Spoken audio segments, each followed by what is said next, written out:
नमस्कार, आपके साथ मैं रोहित कुमार। आप न्यूज़ 4 नेशन पर हैं। बोचहा उपचुनाव के चुनावी नतीजों का इंतजार सबको है और सबसे ज़्यादा इंतजार एक बड़े नेता को है, क्योंकि उन चुनावी नतीजों के सहारे वो बिहार की बड़ी पार्टी को दबोचने की तैयारी में है।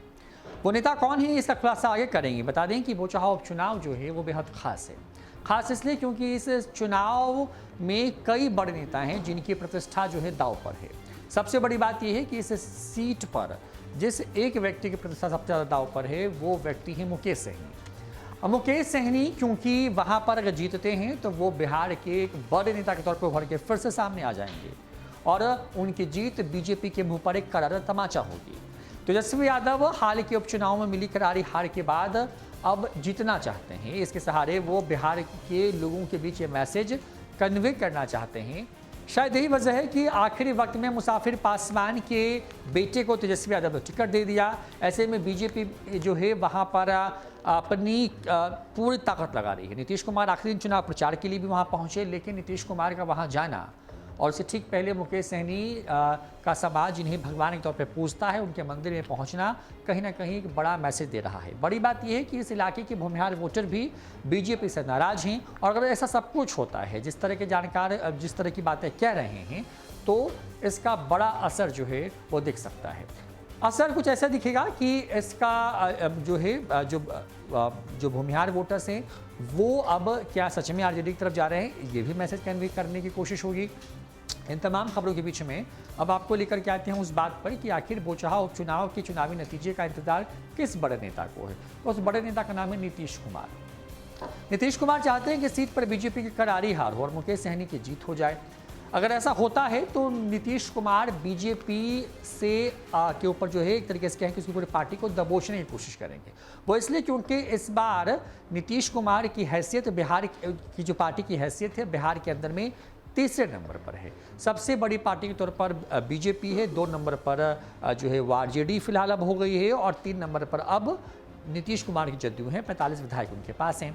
लेकिन नीतीश कुमार छोटे भाई की भूमिका में भी आकर के मुख्यमंत्री हैं, क्योंकि बीजेपी ने ऐसा ही वादा चुनाव से पहले किया था। अब नीतीश कुमार जो हैं वो पूरी तरीके से इस बात को लेकर के एक तरीके से कहें कि रणनीति बना रहे हैं कि अगर मुकेश सहनी बोचहा उपचुनाव में उनके कैंडिडेट की वहाँ पर जीत होती है तो इसका बड़ा असर होगा नीतीश कुमार के लिए, क्योंकि नीतीश कुमार बीजेपी पर न सिर्फ प्रेशर डाल पाएंगे बल्कि मुकेश सहनी के चेहरे का इस्तेमाल करके साल 2024 के चुनाव में बारगेन भी कर सकते हैं। अब मुकेश सहनी का एक बयान सुनवाते हैं जो कि चुनाव के वक्त का है, जिसमें वो नीतीश कुमार की तारीफ करते नहीं थक रहे थे।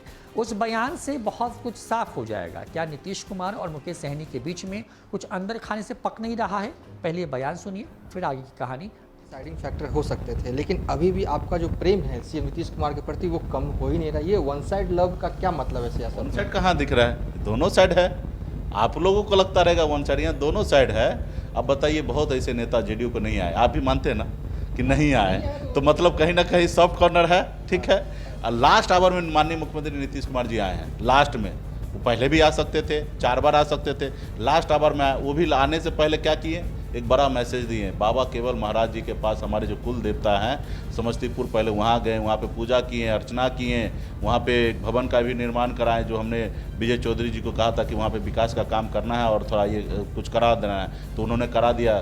तो मैं धन्यवाद भी देता और वहाँ पर बाबा केवल जी को बोल के आए कि भले मैं जा रहा हूँ सहनी जी के पास, लेकिन मेरा एकदम अंदर आत्मा में सहनी जी हैं और आप देख लीजिएगा, क्योंकि हम तो मजबूरन जा रहे हैं, क्योंकि एनडीए में हैं, एनडीए के सरकार में मुख्यमंत्री हैं, तो उनकी भी एक अपनी जवाबदेही है और आना ही है। तो आए हैं, बहुत प्रेशर के बाद आए हैं। तो मुख्यमंत्री जी का हमेशा सॉफ्ट कॉर्नर रहा है। हमने भी आप देखे कि एमएलसी सीट पे 11 जगह हमने समर्थन दिया, उनके जगह हमने कैंडिडेट नहीं उतारा। हम चाहते तो 4 तारीख वोटिंग से पहले प्रेस कॉन्फ्रेंस करके भी विरोध कर सकते थे, लेकिन हमने नहीं किया है। इससे पहले देखिए उत्तर प्रदेश में उनके प्रत्याशी के लिए हमने जाके वोट मांगा, लड़ाई लड़ा उनके लिए। तो हमेशा हमारा ट्यूनिंग है। ठीक है, राजनीति है। अभी आपने देखा होगा कि मुख्यमंत्री जी के प्रेस रिलीज में सीधा लिखा कि बीजेपी के कहने से हमने मंत्रिमंडल से बाहर निकाला। यानी कि मानते हैं ना कि नीतीश कुमार जी नहीं चाहते थे, भाजपा के कहने से मंत्रिमंडल से निकाला गया और हमारे वीआईपी पार्टी को तोड़ने का काम तो भाजपा किया है। यहाँ पे सीट पे जबरदस्ती उतारने का काम भाजपा किया है, तो भला हम नीतीश कुमार जी को कैसे गुनहगार मान ले? तो नीतीश कुमार जी के दिल में मुकेश सहनी है। तो मुकेश सहनी लगातार नीतीश कुमार की तारीफ कर रहे हैं और दूसरी तरफ बड़ी बात यह है कि नीतीश कुमार भी चाहते हैं कि किसी कीमत पर मुकेश सहनी की जीत हो। शायद यही वजह है कि नीतीश कुमार बहुत एग्रेसिव इन चुनाव में नजर नहीं आए। जिस तरीके से पूरी जदयू जो है बीजेपी के सहारे बिहार में कुछ महीनों पहले संपन्न हुए 2 विधानसभा सीटों के उपचुनाव में एग्रेसिव प्रचार करते नजर आई और वहां पर आरजेडी को उन्होंने हार का सामना करवाया, तो ऐसे में नीतीश कुमार अब चाहते हैं कि इन सीटों पर जिस तरीके से जदयू के हक में फैसला आया, वहीं अब इन जो बोचहा सीट है वहां पर ये फैसला, जो जानकार कहते हैं नीतीश चाहते हैं कि वो सीट बीजेपी के पास ना आए। और अगर ऐसा होता है तो नीतीश कुमार अपने मकसद में कामयाब हो जाएंगे। बीजेपी के ऊपर जो है एक तरीके से प्रेशर भी बना लेंगे। और बड़ी बात यह है कि बीजेपी के प्रेशर के साथ साथ नीतीश कुमार मुकेश सहनी के चेहरे के सहारे 24 में बड़ा गेम सेट कर सकते हैं। फिलहाल इस वीडियो में इतना ही। नमस्कार।